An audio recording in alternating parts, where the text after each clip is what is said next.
Hi,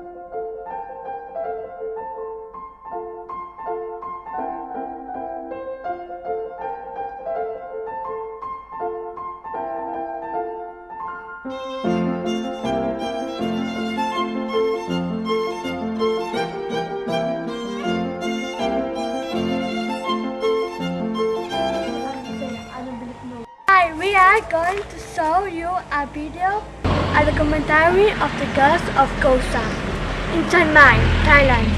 Cosa stands for Children Organization of Southeast Asia.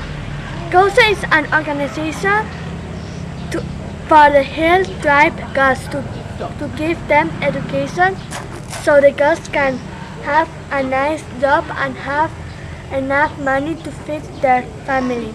Cosa also fights for them to be a citizen of Thailand and prevention of child trafficking and sexual exploitation. Hello, Nikki. Hi. How would you want people to help? There's a number of different ways we can have people helping at the shelter. We recruit a lot of international volunteers to come and work with us. So we've had volunteers from Norway, from England, from America, from Australia, all around the world. And they come and give us our time. They pay a small fee, a volunteer fee we call it, for them to stay with us.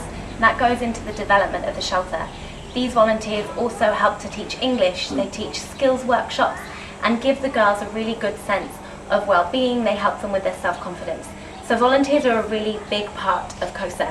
You'll see them later on in our English classes interacting with the girls. So that's one really nice way volunteers and people can get involved in COSA. A lot of other things we do here, we have a lot of donations from individuals. We have lots of students from Prem and local schools who do bake sales for us and do little fundraisers, which is a really nice idea of supporting the shelter. We have lots of international parents who are sponsors of the girls here. So that helps them go to school, it helps them get a really good education. So donations are also a really important part of keeping COSA going on a day-to-day basis. Okay. Next question. How many girls can there be here in total? We have 21 girls living at the shelter. We started with only 9, so we've grown a long way in the space of only 3 years. We are now at our maximum capacity for this shelter. As you'll see when we take you on a tour, we currently have 2 buildings for the girls, one's being finished off at the moment. So the maximum we will be able to support is about 23 here. Okay, my last question is, when did you come up with the idea? COSA was founded by the director and president, a guy called Mickey Chuteza, and he was an international renowned photographer. He was working on a lot of documentary photography in the Middle East and also in Southeast Asia. He then understood more about drug trafficking and human trafficking between Burma and Thailand. And so he founded COSA as a way to support victims of trafficking and those children who are at risk of trafficking by their families. So COSA was founded in 2005 as a small charity based out of the US. We opened our shelter here in 2009, and it was really opened because Mickey couldn't find anybody else doing the same type of work. COSA's mantra is prevention through education. So we want to stop human trafficking happening by empowering communities to take the initiative to educate their children. Okay, over to Alexandra. Hi, Nikki. How many people are there helping COSA in all? We have a number of different staff and volunteers. So I'm currently the only foreign staff member who works on site. We have about 5 to 8 Thai staff who work as gardeners, support staff, and our director, of course. And then we have anywhere between 2 and 10 international volunteers. So we're under 20. We're a very small organisation. Next question. What classes do the girls take? They go to the local school in Nong Praman. So they take all of your regular classes as you would at a normal school. At the shelter, we do a lot of English. So we think it's very important for the girls to have advanced English skills to be able to get a good job and go on to university in Thailand. So English comprises our morning sessions on Saturdays and Sundays for 2 hours. We also do skills workshops, so whether that's sewing, baking, crafts, arts. It depends on the volunteers' backgrounds, so we implement activities based on what the volunteers are interested in. But lots of arts, crafts, sewing, baking, cooking, and English. Okay, next question. Do they live together? They do. We have, behind you, we have 2 different houses. So we have 20 girls in the one house at the moment, and it's like a dorm room, a big dorm room inside. When our new house is finished, we'll split them into 2 different houses and have about 8 of the smaller girls in one and 10 in the other. They all have small single beds in the same room. Last question. Do they miss the mom and dad? They do, yes. All of the children come here with the support and backing of their families. So all the children still have a relationship with the family members back in their home village. For their families, Cosa is the best paid place for them to be to get a good and solid education. But they do, of course, miss their parents. When I was taken away from my mum, when I moved away from home when I was 16, I missed her a lot. And it's the same with these girls. They understand that Cosa is a really good and safe environment, but they do still miss the support of their families back home. They do have a really good support network living with all the other girls here, but we make sure they go home at least twice a year during the holidays, and their families can come here and visit them as well if they want to. Thank you. My pleasure. Okay, now we're going to take you to see around Cosa. We have a lot of different projects going on site, so we'll give you a little walk around so you can learn more about the site and development of Cosa here. Okay. We will start off in the kitchen area, so I'll walk you around.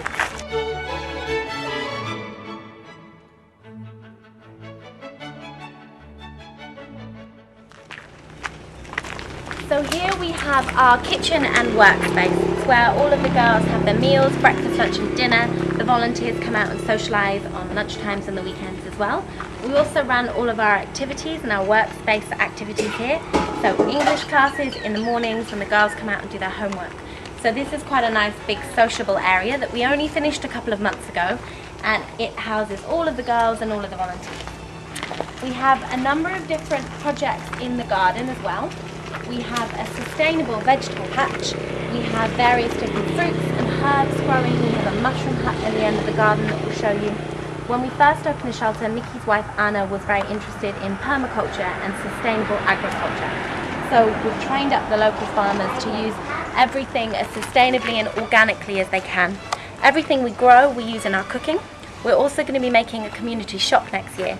So we'll be selling any excess fruit and vegetables to the local community for very cheap prices, and all of that money goes back into helping Cosa as well.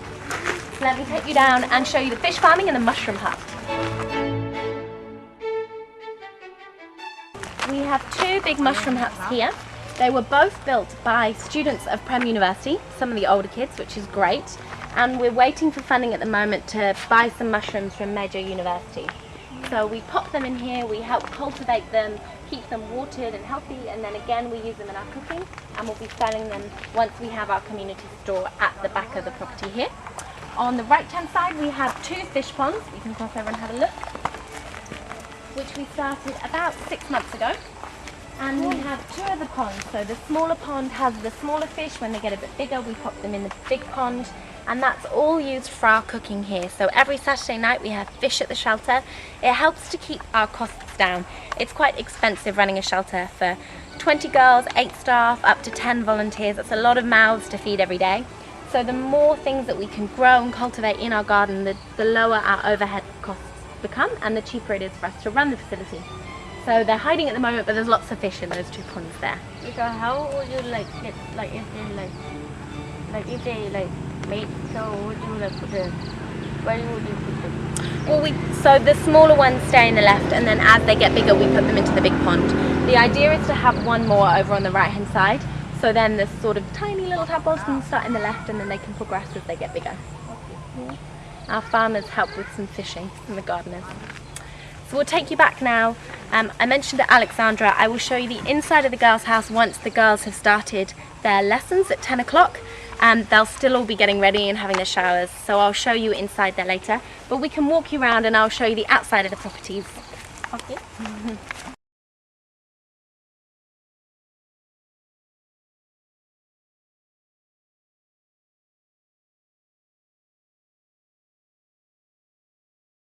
We have the volunteer house. This is where all of our international volunteers come and live and sleep. We have a little kitchen area for them, a little sort of hangout space. Outside, as you can see, we've got 2 little girls here. These are girls from the local village and the community of Nongkaman. They come in for English classes on Saturdays and Sundays. So these 2 girls don't actually live with us, but because we have such a good facility with the volunteers here providing English, we open that up to the community every weekend morning so they can also benefit from the English that we're giving to our girls. So that's our volunteer house. On the door you can see there's a little sign, "Can I please have blank, thank you." So we're trying to encourage more of the girls to ask for things in the right English terminology.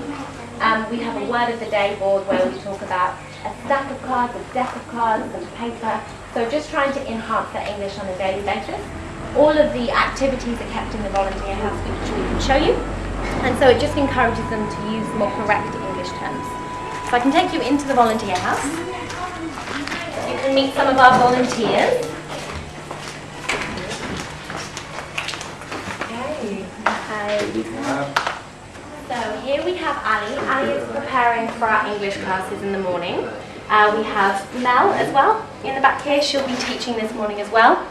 So as you can see behind us here, we've got all of the activity shelves. So we've got some English books, some dictionaries, some toys, games, lots of things to keep the kids busy on the evenings and on the weekends. We also have a little clothes drawer, apologise for it being a little bit messy, where we can give the girls as donations. If they've done really well on their weekend classes, then we can give them some extra pieces of clothes and as an incentive for them to learn very well.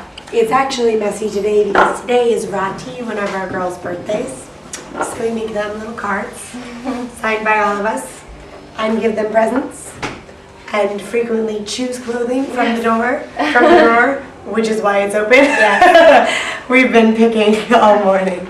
We also have some little bracelets that the volunteers and girls have been busy making. So we were at Prem on Friday for the community market. So we bring these little bracelets and sell them for anything between sort of 50 and 100 baht, depending on how good they are. So that all stays in here.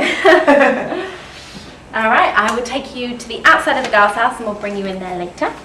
Thank you, Ali. See behind me the girls' house. So this is currently where we have 20 of the girls living. I will show you in there a little bit later. Behind me as well is going to be the new girls' house. So there's going to be a nice little walkway between the two. We're going to have a playground space built for us in the new year by a group from the US.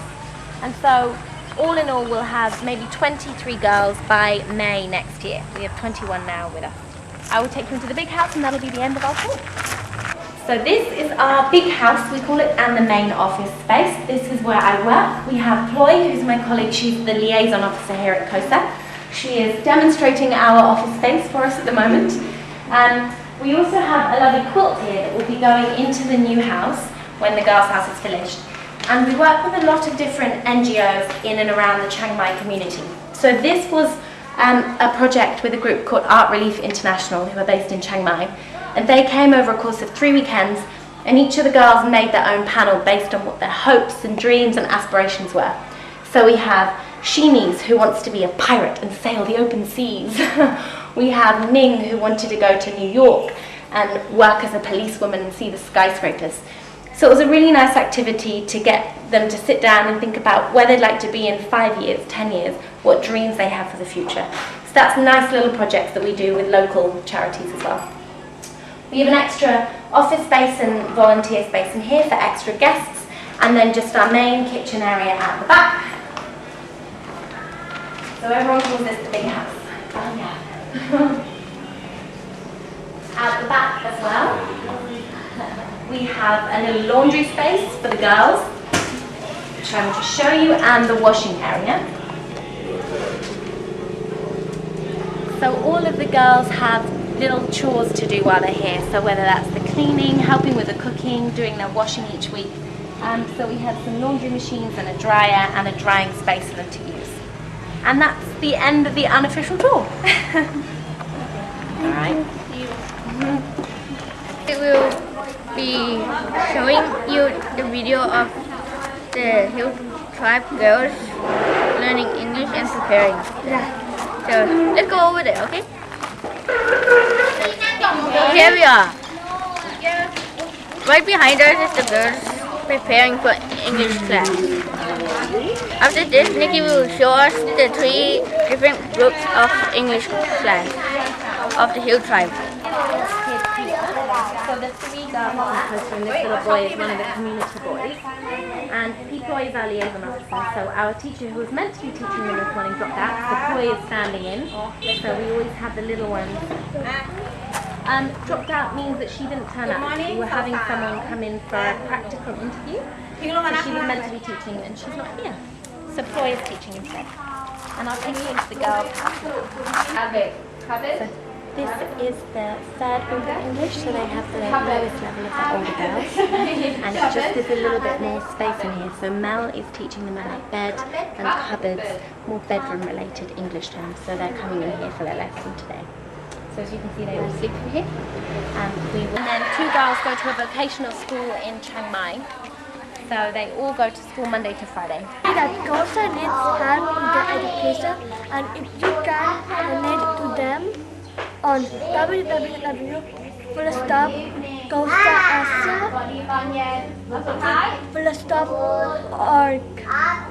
or just search for Cosa in Thailand.